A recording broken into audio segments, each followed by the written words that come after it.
Hi friends, ಹೇಗಿದ್ದಾರೆ ಎಲ್ಲರಿಗೂ ಪೃಥ್ವಿ for ಚಾನಲ್ಗೆ ಸ್ವಾಗತ.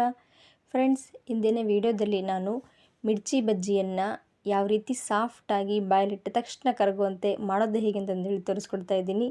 ಹಾಗಿದ್ದರೆ ವಿಡಿಯೋನ ಸ್ಕಿಪ್ ಮಾಡದೆ ಕಂಟಿನ್ಯೂ ಆಗಿ ನೋಡಿ. ಹಾಗೆಯೇ ಸಬ್ಸ್ಕ್ರೈಬ್ ಮಾಡ್ಕೊಂಡಿಲ್ಲ ಅಂದರೆ ಚಾನಲ್ನ ಸಬ್ಸ್ಕ್ರೈಬ್ ಮಾಡ್ಕೊಳ್ಳಿ. ಕೊನೆಗೆ ವಿಡಿಯೋಗೊಂದು ಲೈಕ್ ಕೊಡೋದನ್ನು ಮರಿಬೇಡಿ ಅಂತ ಹೇಳ್ತಾ ವಿಡಿಯೋನ ಸ್ಟಾರ್ಟ್ ಮಾಡ್ತೀನಿ. ಬನ್ನಿ, ಹಾಗಿದ್ದರೆ ವಿಡಿಯೋನ ಸ್ಟಾರ್ಟ್ ಮಾಡೋಣ.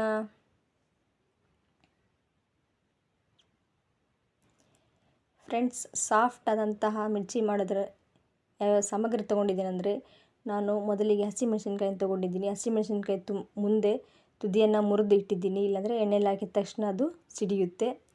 ಹಾಗೆಯೇ ಹಸಿ ಕಡಲೆ ಹಿಟ್ಟನ್ನು ತೊಗೊಂಡಿದ್ದೀನಿ. ಹಾಗೆಯೇ ಸೋಡಾ ಪುಡಿಯನ್ನು ತೊಗೊಂಡಿದ್ದೀನಿ. ಹಾಗೆಯೇ ರುಚಿಗೆ ತಕ್ಕಷ್ಟು ಉಪ್ಪನ್ನು ತಗೊಂಡು ನಾವು ಸ್ವಲ್ಪನೇ ನೀರು ಹಾಕ್ಕೊಂಡು ಹಿಟ್ಟನ್ನು ಕಲಿಸ್ಕೋಬೇಕು. ಚೆನ್ನಾಗಿ ಹಿಟ್ಟಿನಲ್ಲಿರ್ತಕ್ಕಂಥ ಗಂಟುಗಳನ್ನೆಲ್ಲ ನಾವು ತೆಗಿಬೇಕಾಗುತ್ತೆ. ಅಂದರೆ ಕೈಯಿಂದ ನಾವು ನೀರು ಹಾಕಿ ಅದನ್ನು ಸ್ಮೂತಾಗಿ ಕಲಿಸ್ಕೋಬೇಕು. ಚೆನ್ನಾಗಿ ಹಿಟ್ಟು ಕಲಿಸ್ಕೊಂಡ್ರೆ ನಮಗೆ ರುಚಿಯಾದಂತಹ ಮಿರ್ಚಿ ತಿನ್ನಲಿಕ್ಕೆ ಸಿಗುತ್ತೆ. ಗಂಟಿದ್ದರೆ ಟೇಸ್ಟ್ ಬರೋದಿಲ್ಲ. ಚೆನ್ನಾಗಿ ಕಲಿಸ್ಕೋಬೇಕು ಹಿಟ್ಟನ್ನು. ನೋಡಿ, ಈ ಹದಕ್ಕೆ ಹಿಟ್ಟನ್ನು ಕಲಿಸ್ಕೊಂಡಿದ್ದೀನಿ. ಚೆನ್ನಾಗಿ ಗಂಟಿಲ್ದಂಗೆ ಹಿಟ್ಟನ್ನು ಕಲಿಸ್ಕೊಂಡಿಟ್ಟಿದ್ದೀನಿ. ಈ ಹಿಟ್ಟನ್ನು ನಾವು 15ರಿಂದ 20 ನಿಮಿಷ ಮುಚ್ಚಿಡಬೇಕಾಗುತ್ತೆ. ಈ ಕಲಿಸಿದ ತಕ್ಷಣ ಮಾಡಿದರೆ ಸಾಫ್ಟ್ ಆದಂಥ ಮಿರ್ಚಿ ಮಾಡಲಿಕ್ಕೆ ಬರೋದಿಲ್ಲ. ನಾವು 15ರಿಂದ 20 ನಿಮಿಷ ಹಿಟ್ಟನ್ನು ನೆನೆಯಲಿಕ್ಕೆ ಬಿಡಬೇಕಾಗತ್ತೆ. ನೋಡಿ ಫ್ರೆಂಡ್ಸ್, ಈಗ 15ರಿಂದ 20 ನಿಮಿಷ ಆಗಿದೆ. ನಾನೀಗ ಎಣ್ಣೆ ಕಾಯಲಿಕ್ಕೆ ಇಟ್ಟಿದ್ದೀನಿ. ಈಗ ಹಿಟ್ಟನ್ನು ಸ್ವಲ್ಪ ಒಂದು ಮೆಣಸಿನ್ಕಾಯಿ ತೊಗೊಂಡು ಚೆನ್ನಾಗಿ ಕಲಿಸ್ತಾ ಇದ್ದೀನಿ. ನೋಡಿ, ಈ ಹದಕ್ಕೆ ಹಿಟ್ಟು ಚೆನ್ನಾಗಿ ನೆಂದಿದೆ. ಇವಾಗ ಮಿರ್ಚಿಯನ್ನು ನಾವು ಒಂದೊಂದೇ ಎಣ್ಣೆಯಲ್ಲಿ ಎಚ್ಚರಿಕೆಯಿಂದ ಹಾಕೋಬೇಕು.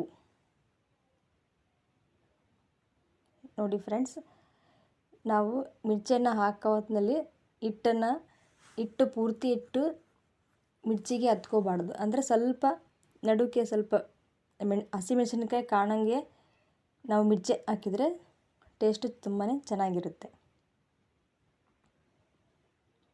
ನೋಡಿ, ಎಣ್ಣೆ ಕಾದಿದೆ.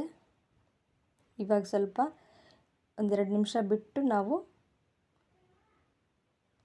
ಚಮಚ ತೊಗೊಂಡು ಅದನ್ನು ಈ ರೀತಿ ಬಿಡಿಸ್ಕೋಬೇಕು. ಸ್ವಲ್ಪ ಎಣ್ಣೆಗೆ ಹತ್ಕೊಂಡಿರುತ್ತಲ್ಲ ಪಾತ್ರೆಗೆ, ಎಲ್ಲ ಕಡೆಗೂ ಚೆನ್ನಾಗಿ ಬೇಯಿಸ್ಕೋಬೇಕು.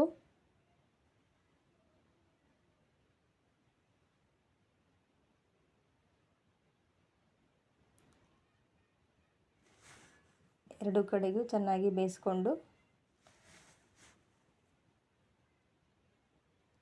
ಇವಾಗ ತೆಗಿತಾ ಇದ್ದೀನಿ.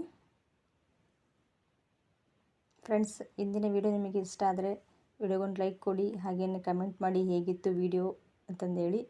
ಮತ್ತೊಂದು ವಿಡಿಯೋದೊಂದಿಗೆ ಮತ್ತೆ ನಿಮ್ಮನ್ನು ಭೇಟಿ ಮಾಡ್ತೀನಿ. ಅಲ್ಲಿವರೆಗೂ ನಮ್ಮ ಚಾನಲ್ನ ನೋಡ್ತಾ ಇರಿ. ಎಲ್ಲ ವಿಡಿಯೋಗಳು ಹಾಕಿದ್ದೀನಿ. ಇಷ್ಟೊತ್ತು ವಿಡಿಯೋ ನೋಡೋದಕ್ಕೆ ಧನ್ಯವಾದಗಳು ಫ್ರೆಂಡ್ಸ್. ಬಾಯ್.